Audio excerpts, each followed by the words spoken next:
Isha, what are you wearing? Swadesh, all my moms, mom.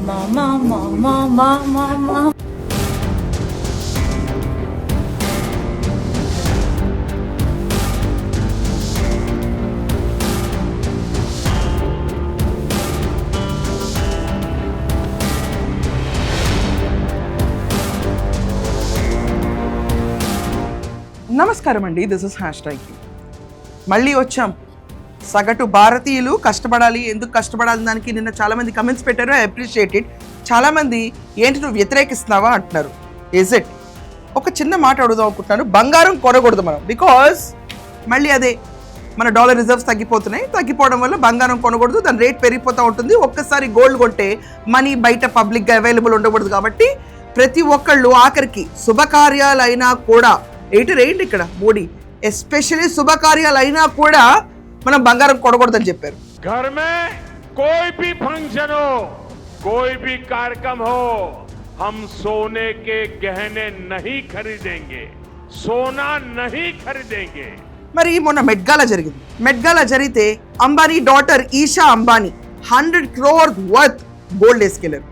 మరి వాళ్ళకి చెప్తారా ఈ సజెషన్? ఓన్లీ మనకేనా? ట్యాక్సులు కట్టి మనకేనా? లేకపోతే అకార్డింగ్ టు రిపోర్ట్స్ చూసుకుంటే 2014 నుంచి 2023 దాకా 10 లక్షల కోట్లు బ్యాంకులు వేవ్ ఆఫ్ చేసిన అప్పులకి. వాళ్ళే అంబానీ అదానీ. మనం చూసుకుంటే కనుక గుజరాత్కి పెద్దపీట వేసి వాళ్ళని పెంచడానికి ప్రోత్సహించాలి. All these years stand as a turning points, each building on the other in India's remarkable journey. It is my deepest wish that Modi ji should continue to serve India when independent India turns 100. God Almighty himself has sent Modi ji as an avatar Purush to lead our motherland to become the greatest nation on earth. వాళ్ళ కూతుర్లేమో మెడ్గాలాకి వెళ్ళిపోయి 100 కోట్ల నగలు వేసుకుని this is my mom అని చూపించుకుంటే, మనందరం మాత్రం శుభకార్యాలకి ఎవరైనా కష్టపడి తాళి బొట్టు కొనుక్కోవడానికి 25,000 కూడా ఖర్చు పెట్టకూడదు. ఎందుకంటే నువ్వు అసలైన భారతీయుడిగా ఉండాలి. ఇదా భారతీయం? మనం నాకు కంట్రీ ఫస్ట్ ఎప్పుడు చూసినా, నా కంట్రీ ఎదగాలి. ఇందిరాగాంధీ టైంలో చెప్పలేదా? చిదంబరం టైంలో చెప్పలేదా? అంటే అప్పటి నుంచి ఇప్పటిదాకా చెప్పించుకుంటాం, ఇక్కడి నుంచి కూడా చెప్పించుకుంటాను. వెళ్దామా? 15 ఏళ్ల పాటు ఉంది. ఒక డికేడ్ బ్యాక్ వెనకెళ్తే ఎవరు పరిపాలించారండి? ఎవరు పిఎం? నరేంద్ర మోడీ. గవర్నమెంట్ ఏంటి? బీజేపీ. అక్కడే ఉండదు. ఇది కాకుండా మెగా ఇంజనీరింగ్ కంపెనీ వాళ్ళ మిస్సెస్ సుధారెడ్డి, ఆవిడ $15 million వర్త్, అంటే 142 కోట్ల వర్త్ 550 క్యారెట్ల టాంజనైట్ నెక్లెస్, ఒక పెద్ద స్టోన్ మెడ్గాలాలో వెళ్ళటానికి. మళ్ళీ మీరేమైనా అనుకునేరు అది మన దగ్గర నుంచి, టాంజానియా నుంచి వచ్చింది. ఓకే, టాంజానియాలో మనందరికీ తెలిసిన పేర్లు మనం చూసుకుంటే కనుక కిలిమంజారో, దాని తర్వాత సెరెంగెటి నేషనల్ పార్క్, దాని తర్వాత ఇవన్నీ మనకు గుర్తొస్తూనే ఉంటాయి. సో టాంజనైట్ అక్కడి నుంచి వస్తుంది, ఆ టాంజానియా నుంచి. ఇక్కడ చూసుకుంటే ఆవిడ 550 క్యారెట్లు తీసుకెళ్ళారు. వాళ్ళకు కూడా కొంటాం ఆపమని చెప్పాలా? లేకపోతే మెడ్గాలాస్ ఇప్పుడు ఫిబ్రవరి 28 తర్వాతే జరిగింది, ఇండియన్స్ వెళ్ళకండి, ఫ్లైట్ ఫ్యూయల్స్ తగ్గించండి, ప్రయాణం చేయటం ఆపనంటే మేము ఖర్చు పెట్టే డబ్బులు వాళ్ళు ఖర్చు పెట్టే డబ్బులు తేడాగా ఉంటాయా? మరి దీని ఏమంటారు? ఓకే, మే 10వ తారీఖున మోడీ హైదరాబాద్ వచ్చారు. ఏంటి మనకి 7 సూచనలు అనౌన్స్ చేయడానికి. ఇప్పుడు ఆయన వెనక మళ్ళీ 50 వెహికల్స్ కాన్వాయ్. అసలు ఏది సూచించడానికి వస్తామో దాని కాంట్రాక్ట్ కానీ వెహికల్స్ వేసుకుని ఆయన వస్తారు. దేశం మొత్తం ఇప్పుడు కాన్వాయ్లు ఆపేసి విచిత్ర ప్రయోగాల్లో ప్రతి ఒక్కళ్ళు బైకులు, సైకిళ్ళు, నడుచుకుంటా పడవ ప్రయాణాలు కూడా చేయండి. ఇంకా కాన్వాయ్లు తగ్గించారు. జోక్ చేస్తున్నారు మా అందరితో. ఈ ఫ్యూయల్ క్రూడ్ ఆయిల్ ఏదైతే ఉందో మన హార్మోస్ చంక్ దగ్గర, అక్కడ చోక్ పాయింట్ దగ్గర అయిపోయింది కాబట్టి స్ట్రైట్ ఆఫ్ హార్మోస్ దగ్గర ఇదంతా నిధించడానికి మోడీ 50 కాన్వాయ్ కార్లతో. చూడండి జన సంద్రోహం. అక్కడ జనాల్ని పూలప్ చేయడానికి వాళ్ళందరూ దేనిపైన వస్తారు? రెక్కలు కట్టుకొస్తారా? ఈ మేజర్ ర్యాలీస్ దేనికి? పోనీ అక్కడితో ఆగిందా? లేదు. 11న సోమనాథ్ అమృత్ మహోత్సవ్. అక్కడ చూసుకుంటే Indian air force Suryakiran aerobatic team అక్కడ మొత్తం నడుస్తూనే ఉంటుంది. మనందరం భక్తులమే, హిందువులమే.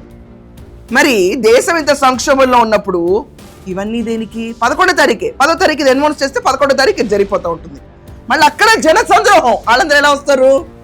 బైకుల మీదే. ఎందుకంటే మనం ఒక ఈవెంట్ చేస్తాం కాబట్టి. ఇలా ఉంటాయండి. మళ్ళీ 12వ తారీఖు ర్యాలీ, అస్సాం స్వేరింగ్ ఇన్ సెరమనీ. చెప్పి 48 గంటలు అవలా ర్యాలీని తీసుకుని వీళ్ళే వెళ్తారు. కానీ మనం మాత్రం కాంప్రమైజ్ అవ్వు. ఎందుకంటే నువ్వు సగటు భారతీయుడివి, భారతదేశం కోసం ఇది నువ్వు చేయాలి. ఇంకా అసలు పొలిటీషియన్స్ ఎంతమంది ప్రైవేట్ జెట్స్లో వెళ్తున్నారండి? మనం విమానం తీసి పక్క దేశానికి వెళ్ళకూడదు, విదేశీ ట్రావెల్స్ ఆపేయండి. ఎందుకంటే క్రూడ్ ఆయిల్ మన దగ్గర చాలా సంక్షోభంలో ఉంది, సో మనం ఆపేయాలి. కానీ పొలిటీషియన్స్ మాత్రం మనతో ఓట్లు వేయించుకొని ప్రైవేట్ జెట్లో తిరుగుతూ ఉంటారు. ఏం దాంట్లో ఆయిల్ కాదా వాడేది? ఏం వాడతారు ఏంటి కొత్తగా? చెవట చీవు నెత్తురు ఏమైనా కొత్తగా వేస్తున్నారా? ఎకానమీ క్లాస్లో ట్రావెల్ చేసే పొలిటీషియన్స్ చూపించండి. ఫిబ్రవరి 28 నుంచి ఒక్కళ్ళన్నా ట్రావెల్ చేశారా? ఈ రోజు నేర్పిస్తారు మనందరికి వచ్చి సగటు భారతీయుడు కాంప్రమైజ్ అయిపోవాలి. నగలేమో అంబానీలు అదానీలు వేసుకోవచ్చు. ఏమండి నాకు అర్థం కాదు. ఈరోజు ఒక మధ్య తరగతి కుటుంబం పెళ్లి చేయాలంటే ఒక 20 లక్షల్లో పెళ్లి చేసుకుంటారు. దాంట్లో వాళ్ళు కొనుక్కుని కొంచెం బంగారం అండి. యావరేజ్గా మధ్య తరగతి. బిలో మిడిల్ క్లాస్ అయితే 10 లక్షల్లో కూడా అయిపోతుంది. ఊరైతే మనం 5 లక్షల్లో కూడా చేసుకుంటే ఎవరి స్థాయికి సరిపడాలు చేసుకుంటారు పెళ్ళిళ్ళు అనేవి. దాంట్లో వాళ్ళకి నచ్చినట్టుగా వాళ్ళ జీవిత ఆశయాలకు సరిపడా ఉంటారు. కానీ నంట మనం అంబానీ అదని ఏం అడగకూడదంట. వాళ్ళు మాత్రం మొత్తం గ్లోబ్ దద్దరిల్లిపోయేటట్టు ఇండియాలో ఉన్న స్టోన్స్ అన్నీ వేసుకుని వెళ్ళొచ్చంట. మనం మాత్రం ఆఖరికి 2 గ్రాముల మంగళసూత్రం కొనుక్కోవాలన్నా కొనుక్కోకూడదు నువ్వు. కానీ మనం మాత్రం ఏం చేయాలి? లక్షల కోట్ల అప్పులు బ్యాంకుల నుంచి వేవ్ ఆఫ్ చేయాలి. పోనీ ఆ సౌలభ్యం మాకేమన్నా ఉందా? లేదే. ఆ సౌలభ్యం దగ్గరికి మాకు వచ్చేదేంటి? 1 నెల ఈఎంఐ కట్టకపోతే అంతే, రంకెలు వేసుకుంటే ఇంటి చుట్టూ తిరుగుతారు. దానికి కూడా గవర్నమెంట్ టైం లైన్ ఇస్తండి. 8 గంటల లోపు ఆఫ్ చేసే నీ గొడవంతా, 8 తర్వాత వెళ్ళకూడదంట. ఇది మాకు ఇచ్చిన సౌలభ్యం. వాళ్ళకి వేవ్ ఆఫ్, వేవ్ ఆఫ్. హ్యాపీగా తిరిగో, నువ్వు సుఖంగా ఉండు, మీరు మాత్రం సంక్షోభం అనిపించండి. అండ్ పిఎం మాత్రం ఎక్కడికక్కడ ర్యాలీలు తీస్తారు. ఇక్కడ పిఎం వెళ్ళిన వెంటనే తెలంగాణ గురించి చెప్తున్నాను. ఇక్కడ మళ్ళీ మీరు చూసుకోండి క్లియర్గా. బండి సంజయ్ హనుమాన్ యాత్ర ర్యాలీలు. దానికి జనాలు ఎలా వస్తారు? పాదయాత్ర చేసుకుంటూ వస్తారా? ఇంకేమనంటే యాంటీ హిందూ అని బిరుదేద్దాం అనుకుంటారేమో. నేను పక్కా హిందూని. మరి ఎలా తగ్గించాలి పెట్రోల్? ఇప్పుడు క్రూడ్ ఆయిల్ నీడ్స్ ఎలా తగ్గించాలి? సైకిల్ వేసుకొచ్చారు అందరూ. అండ్ బీజేపీ ఎన్ని ర్యాలీలు తీసింది? 24 గంటలు, 48 గంటలు చెక్ చేయండి, వెళ్ళి కొట్టండి. బొచ్చుడు ర్యాలీలు వస్తాయి. చోటా మోటా లీడర్కే ర్యాలీలు. ఏంటిదంతా? ఎన్డీఏ కూటమిలో ఉన్న వాళ్ళందరూ ర్యాలీలు ఎందుకు తీస్తున్నారు? కానీ మేము మాత్రం కార్ పూలింగ్లో వెళ్ళాలి, వర్క్ ఫ్రమ్ హోమ్ చేయాలి. మా దగ్గరికి వచ్చేటప్పటికి ఇంతే. తిండి నూనె కూడా తగ్గించుకోవాలి. మా పరిస్థితి ఇది. ఇప్పుడు సగటు భారతీయుడు ఇంకోటి కూడా చేయడానికి వీల్లేదు మీరు. ఎందుకంటే మన క్రూడ్ ఆయిల్ నుంచి దాని బై ప్రొడక్ట్స్లో చూసుకుంటే ఇక్కడ మనం యాస్ఫాల్ట్, ప్లాస్టిక్ మెటీరియల్, పెయింట్స్, దాని తర్వాత సింథటిక్ రబ్బర్, దాని తర్వాత insulation material, adhesive and sealants, synthetic fibre, tar products, lubricants, diesel and fuel, ఇవన్నీ by products of crude oil. ఎక్కడ? స్ట్రైట్ ఆఫ్ హర్మోజ్లో మనకు మూసిపోయింది. ఆ చోక్ పాయింట్లో యుద్ధం జరగటం వల్ల, మనం మ్యానుఫ్యాక్చరింగ్లో వెనకంజలో ఉండటం వల్ల ఈరోజు కాంప్రమైజ్ అవ్వాలి. ఏ రకంగా కాంప్రమైజ్ అంతా కూడా చెప్తావు. ఇప్పుడు ఏంటంటే కొత్తలు కట్టుకుంటున్నావేమో, కుదరదు, ఆపుకో. ఎందుకంటే నువ్వు భారతీయుడు అని ప్రూవ్ చేసుకోవాలి. ముందు కట్టుకోవడానికి వీలు లేదు. ఇక్కడ లేవు క్రూడ్ ఆయిల్ రిజర్వ్స్, లేవు, ఏమీ లేదు. బంగారం కొనుక్కోవడానికి మన దగ్గర డాలర్ రిజర్వ్స్ లేవు. రూపీ ఫ్రీ ఫాల్ పడిపోతూ ఉంటుంది. జీడిపి 6 to 7.5 మధ్యలో ఉంది. $330 బిలియన్ డెఫిషియట్లో ఉన్నాం. ఎక్స్పోర్ట్ అండ్ ఇంపోర్ట్లో చూసుకుంటే మన డెఫిషియట్లో ఉన్నాం. సో భారతదేశంలో ఇంతమందికి ఈ బడా బాబులందరికీ మనం అందరినీ పంపించి ముందంజలో ఉంచి వాళ్ళని పైకెళ్ళడానికి ఆదరించి తర్వాత మనందరం ఇలాంటి రూల్స్లో పడాలి. ఓకే. దాని తర్వాత make in India, made in ఇండియానే వాడాలంటారు. స్వదేశీ వస్తువులనే వాడాలి. మోడీ గారు ఏం స్వదేశీ వస్తువులు వాడతారండి?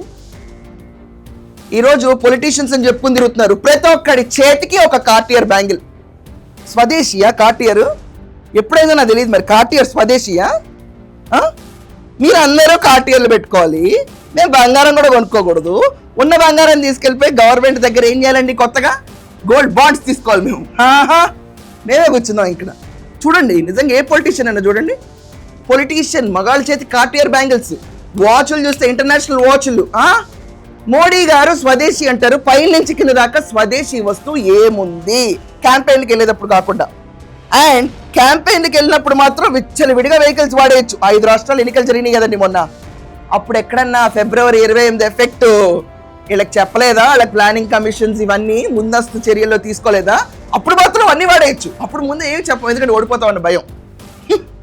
దానికి మనందరినీ పిచ్చోళ్ళని అనుకుని ఇష్టం వచ్చినట్టు వెహికల్స్ నడిపేసి మరి సోకాల్డ్ ప్రమాణ స్వీకారం కూడా వర్చువల్ మే కరేనా ఏంటి?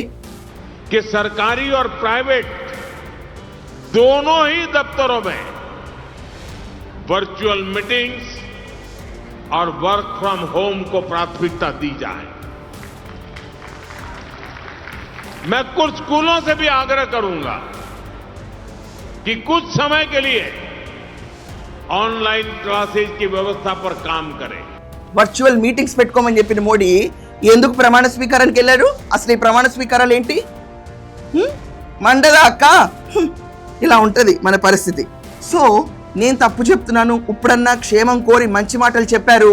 సో ఈ పాటించడానికి బాధ ఏంటంటే, అరే బాధ నాకే ఉంటుంది, సగటు భారతీయుడికే ఉంటుంది బాధ, మిగతా వాళ్ళకి ఏముంది బాధ?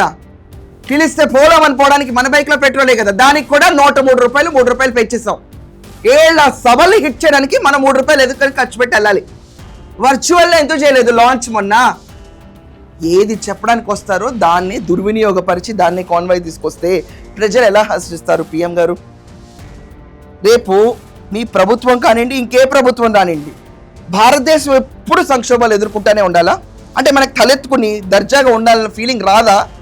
రానివ్వరా? అదిగో ఇందిరాగాంధీ టైంలో అలాగే జరిగింది, అదిగో మోదీ టైంలో ఇలాగే జరుగుతూనే ఉంటుందా? చరిత్రలో మీ పేరు కూడా చెప్తా కూర్చోవాలి. అయితే కాంప్రమైజ్ అనేది ఎప్పుడు ఓటర్ని చేయమంటారండి. వ్యాపారవేత్తలు, బడా వ్యాపారవేత్తలు మెడ్గాలా అంటారు, కాన్స్ అంటారు, ఏదన్నా అంటారు, ప్రైవేట్ జెట్స్ అంటారు, ఆఖరికి పొలిటీషియన్స్ అందరూ కూడా మనతో ఓట్లు వేసుకుని శుభ్రంగా ప్రైవేట్ జెట్స్తో తిరుగుతూ ఉంటారు. కానీ మనం మాత్రం విదేశీ పర్యటన చేయకూడదు. సో కాల్డ్ ఈవెంట్స్ అన్నిటికీ అందరూ జ్యువెలరీ పెట్టుకుంటారు, కానీ తాళిబొట్టు కూడా శుభకార్యం నువ్వు కొనుక్కోకుండా ఉండటం మంచిది.